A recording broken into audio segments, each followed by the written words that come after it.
जानते नहीं, आप आए कब? मेरे यहाँ भुज्जा खाते थे आप, आपको पता नहीं है? मेरे घर पर आकर के भुज्जा खाते थे आप। पप्पू जी लॉ मिनिस्टर थे पप्पू जी जब मैं 5 बार MP हो गया तब तो आप फायदा लिए। पप्पू यादव जी आप चेयर को एड्रेस करेंगे या माननीय गिरिराज जी को करेंगे? बोल देंगे तो जवाब तो क्यों देंगे?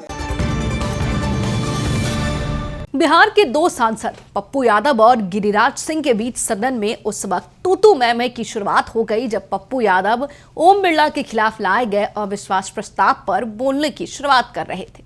फिर क्या था, गिरिराज सिंह ने पप्पू यादव को बीच में टोका। फिर पप्पू यादव इस तरीके से उखरे कि उन्होंने यहां तक कह दिया कि मैं अपने दम पर 5 बार निर्दलीय चुनाव लड़कर सांसद बना हूं और जब मैं सांसद बन चुका था तब आप पैदा भी नहीं लिए थे। आप भूल चुके हैं कि आप किस तरीके से मेरे घर पर आकर भूंजा खाया करते थे। दम है तो आप भी किसी भी एक बार निर्दलीय सांसद के रूप में चुनाव लड़कर जीत कर दिखाइए, तब आकर मुझसे बहस कीजिएगा। अब आपको सब कुछ बताएंगे विस्तार से और पूरा वीडियो दिखाएंगे कि किस तरीके से सदन के अंदर पप्पू यादव और गिरिराज सिंह में तीखी बहस हुई है और यहां तक कि स्पीकर को भी बीच में रोकने के लिए बोलना पड़ा है। नमस्कार, मैं हूं शालिनी सिंह और आप देख रहे हैं दर्श न्यूज। बिहार में बीते दिनों जिस तरीके से राज्यसभा चुनाव की तैयारियों को लेकर माहौल गरमाया, पक्ष और विपक्ष के बीच माहौल तनावपूर्ण देखने को मिला, तो इसी बीच सदन के अंदर आपको बता दें कि पप्पू यादव और गिरिराज सिंह के बीच तीखी नोक झोंक हो गई है। क्या कुछ हुआ है, पहले आप पूरा वीडियो देखें। मना कर दो। इसी डिक्टेटरशिप के खिलाफ तो है सब चीजें। ये फिर 5 लोगों को बुला रहे दूसरी तरफ एक बार आपको ड्रामा थोड़ा सा। 5 नहीं बिल्कुल नहीं, आप मना कर दो, आप मना कर दो, नहीं बोलेंगे। बैठिए हम और ये तय करेंगे कौन सा। आप शुरू करिए, बैठ जाए। आप बैठिए पप्पू जी आप बोलिए, आप बैठिए। नहीं बोल रहे आप, रहने दीजिए, नहीं बोल रहे अध्यक्ष जी। अरे आप अपनी बात तो शुरू करें। आप बैठिए। बेनीवाल जी आपका नंबर आएगा। अरे आपका नंबर आएगा। होम मिनिस्टर से आगे वो 1 घंटा बैठ जाएंगे, सुनने के लोगों को क्या हो गया। 6 सेकंड बैठिए। नहीं, आखिर जवाब आना एक समय होता है। 10 घंटे में सबका है, 10 घंटे से ऊपर हो क्या हो गया। गया? माननीय चंद्रशेखर जी 10 घंटे से ऊपर हो गया चर्चा। नहीं, हमने पप्पू यादव जी को कह दिया आप बैठ जाए। Pappu Yadav ji, nothing will go on record except Pappu ji. नहीं पप्पू जी, आप क्यों फाड़ देंगे? आप संविधान को भी फाड़ देते हैं, ऐसा थोड़ी फाड़ देंगे। आप पार्लियामेंट में आप नियमों से चलेंगे। नहीं आप नहीं ओवैसी जी, पप्पू यादव जी नहीं, आप ऐसे नहीं। अभी हमने नाम बुलाया पप्पू यादव। नियम पड़ेगा फिर केवल पप्पू यादव जी। चलिए बैठ जाइए। पप्पू यादव जी क्या कह रहे हैं सर आप लोग? आप बैठ जाइए। अध्यक्ष जी आप बैठिए। बेनीवाल जी बैठ जाइए। अध्यक्ष जी बैठिए। अब मैं धन्यवाद देना चाहता हूँ अध्यक्ष जी। 1990 से 1926 लगभग 31 साल हम संसदीय जीवन में रहे। 2026 और लगातार कई ऐसे स्पीकर के साथ संवाद और संवैधानिक दायित्व और सहमति के साथ ऊंचे आदर्श और नैतिक मूल्यों के साथ सोमनाथ दादा, संगमा जी, बाल योगी जी, जाखड़ साहब, कई ऐसे मीरा जी के, और फिर अभी जो हमारे स्पीकर महोदय हैं, या किसी व्यक्ति विशेष के खिलाफ सहमति और असहमति का सवाल नहीं है। देश के 145 करोड़ लोगों के संघर्ष और उसकी आवाज़, जो सबसे दुनिया की सबसे ऊंचे सदन, जहां ना जाने अनंत हजारों सैकड़ों वीर गाथाओं की कुर्बानी और संघर्ष का प्रतीक है।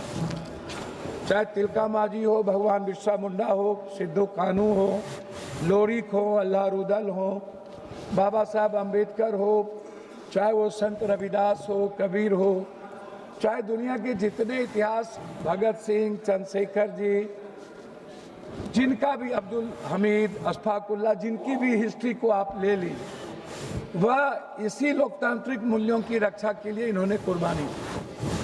हम सदन में इसलिए कुछ बात कहना चाहते हैं। उसमें सबसे बड़ी बात है कि जब भीड़ जो है ना, वह लोकतांत्रिक व्यवस्था की ताकत नहीं है, वो हिंसा का स्वरूप बन जाता है। हम अटल जी के साथ भी काम किए और उनके मंत्रिमंडल में भी थे, चंद्रशेखर जी, मुलायम सिंह यादव जी, और जो अभी हमारे एक मित्र कह रहे थे बीजू दादा के साथ भी हमने संसदीय जीवन का निर्वहन किया। हम अटल जी के गवर्नमेंट में भी थे, हमें याद है अटल जी की एक एक शब्द को, अडवाणी जी के एक एक शब्द को, मुलायम सिंह जी और चंद्रशेखर जी किस तरह हाउस में हमको प्रोटेक्ट करते थे। हाँ, मंत्रिमंडल में थे, आपको याद नहीं है? फेडरल डेमोक्रेटिक पार्टी मंत्रिमंडल में थे, आप जानते नहीं। आप आए कब? मेरे यहाँ भुज्जा खाते थे आप, आपको पता नहीं है? मेरे घर पर आकर के भुज्जा खाते थे आप। पप्पू जी लॉ मिनिस्टर थे पप्पू जी। नहीं, वही तो मैंने कहा, मेरे घर पर आप आकर के मानी गिरिराज जी, आप बैठ जाइए। चुप रही। मानी गिरिराज जी, आए कब? गिरिराज जी बैठ जाइए। मानी गिरिराज जी बैठ, आप आए कब? पप्पू यादव जी, जब मैं 5 बार एमपी हो गया तब तो आप फायदा लिए। पप्पू यादव जी, आप चेयर को एड्रेस करेंगे या माननीय गिरिराज जी को करेंगे? बोल देंगे तो जवाब तो क्यों देंगे? मैं सम्मान करता हूं। आप उसको नोटिस मत लें। ठीक है, आप चेयर को एड्रेस करेंगे, आप विषय पे बोलेंगे कि आप गिरिराज जी की बात को। मैंने सदन में तेलंगाना के मुद्दों पर इसी जगह मिर्ची फेंकने को मैंने देखा था। मिर्च तेलंगाना राज्य के, हाँ जी, स्प्रे तेलंगाना राज्य के मुद्दों पर मैं इसी सदन में सोमनाथ दादा को न्यूक्लियर के सवाल पर उनकी पार्टी के द्वारा निष्कासित के बावजूद भी उनके वह वक्तव्य मुझे याद है। मुझे बाल योगी जी का वो वक्तव्य याद है जिसमें एक वोट से जब सहमति नहीं हो रही थी और कहा गया था कि जरूरी नहीं है कि इन आर्टिकल के तहत आप वोटिंग ना कराएं। बाल योगी जी बिल्कुल अटल हो गए और उन्होंने उस आर्टिकल के तहत वोटिंग करवाया गया और फिर अटल जी एक वोट से उस वक्त यहां पर मौसम गिर गए। तो आज क्या राय है आपकी? अब आप हमें एक बात बताइए, अटल जी ने स्वीकार किया, जो भी सदन के चेयर पर थे उन्होंने हमेशा नैतिक मूल्यों को और संवैधानिक दायित्व का विराट रूप से उन्होंने सहमति दी। हम स्पीकर साहब के बारे में नहीं कहना चाहेंगे, लेकिन हम कुछ बात जरूर कहना चाहेंगे कि महोदय, नहीं, आप स्पीकर साहब के प्रस्ताव को कहना चाहेंगे। मेरी बात सुन लीजिए ना, मैं व्यक्तिगत टिप्पणी नहीं करूंगा। लेकिन जब संवैधानिक और लोकतांत्रिक मूल्यों की बात होगी, गणतंत्र की रक्षा, नहीं, आप देखिए, मैं एक बात, आप हमारे आर्टिकल 19 क्या है? कोई गाइड नहीं कर। आर्टिकल 19 क्या है? ये क्या बात है? लोकसभा के सांसद को आप गाइड करिएगा। कोई गाइड कर रहा है सर? ये गाइड करेंगे? कौन गाइड कर रहा है? गलत बात है। एसपी नहीं सर, अभी नहीं, गलत बात। गाइड कर सकते वो। अभी तक मैंने अभी सिर्फ इतना एक मिनट पप्पू जी सुन लीजिए, एक मिनट पप्पू जी सुन लीजिए। आसन को ये गाइड नहीं करेंगे। पप्पू यादव जी, आप सुन लीजिए, 3 मिनट का समय था, जबकि 5 मिनट हो गए, तब भी मैंने अभी बैठने नहीं कहा। फिर कौन गाइड कर रहा है?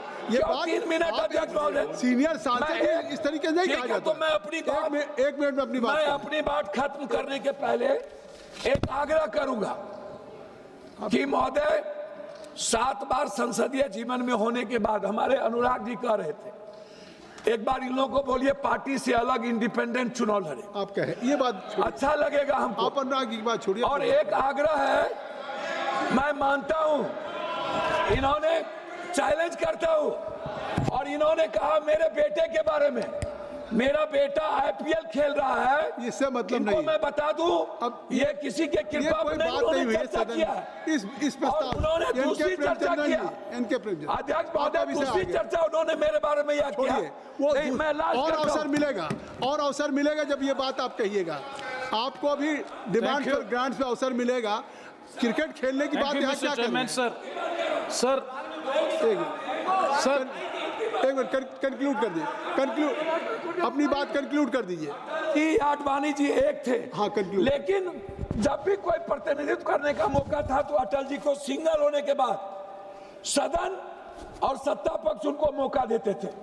यहाँ पर सुषमा स्वराज जी का स्पीच याद है मुझे, कंक्लूड करिए। सोनिया गांधी और सुषमा जी का रिस्पेक्ट, वो मुझे याद है। तो कंक्लूड करिए। मुझे जसवंत सिंह और जसवंत सिन्हा के साथ काम करने का मौका मिला। मैं सिर्फ इतना कहूंगा कि हर सदन के एमपी की गरिमा और हिंदुस्तान के आपकी बात आ गई। 145 धन्यवाद। करोड़ की आवाज इनके प्रेमचंद जी, इस आगे। सदन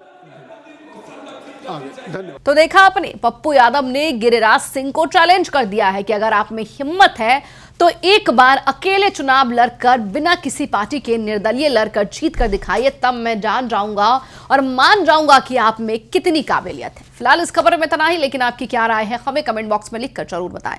बने रहिए हमारे साथ और देखते रहिए दर्श न्यूज।